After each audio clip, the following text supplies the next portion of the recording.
Luc, chapitre 6. Un jour de sabbat, appelé second premier, Jésus traversait des champs de blé. Ses disciples arrachaient des épis et les mangeaient après les avoir froissés dans leurs mains.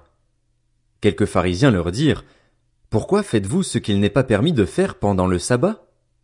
Jésus leur répondit: N'avez-vous pas lu ce qu'a fait David lorsqu'il a eu faim, lui et ses compagnons?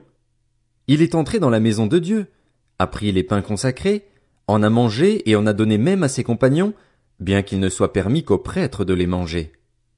Puis il leur dit: Le Fils de l'homme est le Seigneur même du sabbat. Un autre jour de sabbat, Jésus entra dans la synagogue et se mit à enseigner. Là se trouvait un homme dont la main droite était paralysée. Les spécialistes de la loi et les pharisiens observaient Jésus pour voir s'il ferait une guérison le jour du sabbat, afin d'avoir un motif pour l'accuser. Mais Jésus connaissait leurs pensées et il dit à l'homme qui avait la main paralysée: Lève-toi et tiens-toi là au milieu. Il se leva et se tint debout. Jésus leur dit: Je vous demande s'il est permis, le jour du sabbat, de faire du bien ou de faire du mal, de sauver une personne ou de la tuer. Alors il promena son regard sur eux tous et dit à l'homme: Tends ta main. Il le fit et sa main fut guérie, elle fut saine comme l'autre. Ils furent remplis de fureur et se consultèrent pour savoir ce qu'ils feraient à Jésus. À cette époque-là, Jésus se retira sur la montagne pour prier. Il passa toute la nuit à prier Dieu. Quand le jour fut levé, il appela ses disciples et il en choisit parmi eux 12 auxquels il donna le nom d'apôtres. Simon, qu'il appela aussi Pierre, André, son frère, Jacques, Jean, Philippe, Barthélemy, Matthieu, Thomas, Jacques, fils d'Alphée, Simon, appelé le Zélote, Jude, fils de Jacques, et Judas l'Iscariote, celui qui devint un traître. Il descendit avec eux et s'arrêta sur un plateau où se trouvait une foule de ses disciples et une multitude de personnes de toute la Judée, de Jérusalem et du littoral de Tyr et de Sidon. Ils étaient venus pour l'entendre et pour être guéris de leur maladie. Ceux qui étaient tourmentés par des esprits impurs étaient guéris, et toute la foule cherchait à le toucher parce qu'une force sortait de lui et les guérissait tous. Alors Jésus leva les yeux sur ses disciples et dit: Heureux vous qui êtes pauvres, car le royaume de Dieu est à vous. Heureux vous qui avez faim maintenant, car vous serez rassasiés. Heureux vous qui pleurez maintenant, car vous rirez. Heureux serez-vous lorsque les hommes vous détesteront, lorsqu'ils vous chasseront, vous insulteront et vous rejetteront comme des êtres infâmes à cause du Fils de l'homme. Réjouissez-vous, ce jour-là, et sautez de joie, parce que votre récompense sera grande dans le ciel. En effet, c'est de la même manière que leurs ancêtres traitaient les prophètes. Mais malheur à vous, riches, car vous avez votre consolation. Malheur à vous qui êtes comblés maintenant, car vous aurez faim. Malheur à vous qui riez maintenant, car vous serez dans le deuil et dans les larmes.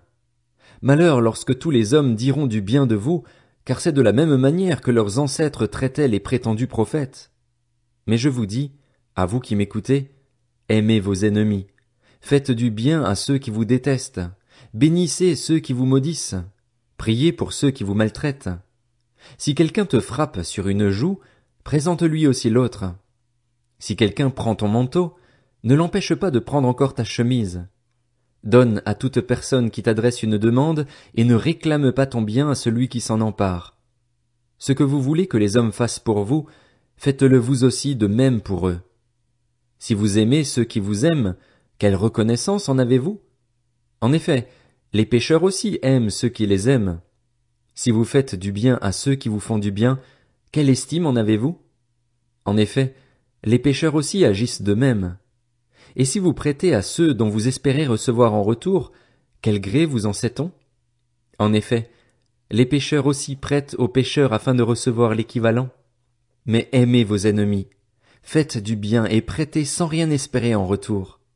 Votre récompense sera grande et vous serez fils du Très-Haut, car il est bon pour les ingrats et pour les méchants. Soyez donc pleins de compassion, tout comme votre Père aussi est plein de compassion. Ne jugez pas et vous ne serez pas jugés. Ne condamnez pas et vous ne serez pas condamnés. Pardonnez et vous serez pardonnés. Donnez et on vous donnera. On versera dans le pan de votre vêtement une bonne mesure, tassée, secouée et qui déborde, car on utilisera pour vous la même mesure que celle dont vous vous serez servis. Il leur dit aussi cette parabole. Un aveugle peut-il conduire un aveugle? Ne tomberont-ils pas tous deux dans un fossé? Le disciple n'est pas supérieur à son maître, mais tout disciple bien formé sera comme son maître. Pourquoi vois-tu la paille qui est dans l'œil de ton frère et ne remarques-tu pas la poutre qui est dans ton propre œil? Ou comment peux-tu dire à ton frère, Frère, laisse-moi enlever la paille qui est dans ton œil, toi qui ne vois pas la poutre qui est dans le tien? Hypocrite, enlève d'abord la poutre de ton œil, et alors tu verras clair pour retirer la paille qui est dans l'œil de ton frère. Un bon arbre ne porte pas de mauvais fruits, ni un mauvais arbre de bons fruits. En effet, chaque arbre se reconnaît à son fruit. On ne cueille pas des figues sur des ronces et l'on ne vendange pas des raisins sur des ronces. L'homme bon tire de bonnes choses du bon trésor de son cœur, et celui qui est mauvais tire de mauvaises choses du mauvais trésor de son cœur. En effet, sa bouche exprime ce dont son cœur est plein. Pourquoi m'appelez-vous Seigneur, Seigneur, et ne faites-vous pas ce que je dis? Je vais vous montrer à qui ressemble tout homme qui vient à moi, entend mes paroles et les met en pratique. Il ressemble à un homme qui, pour construire une maison, a creusé profondément et a posé les fondations sur le rocher. Une inondation est venue. Le torrent s'est jeté contre cette maison sans pouvoir l'ébranler, parce qu'elle était fondée sur le rocher. Mais celui qui entend et ne met pas en pratique est semblable à un homme qui a construit une maison sur la terre, sans fondation. Le torrent s'est jeté contre elle et aussitôt elle s'est écroulée. La ruine de cette maison a été grande.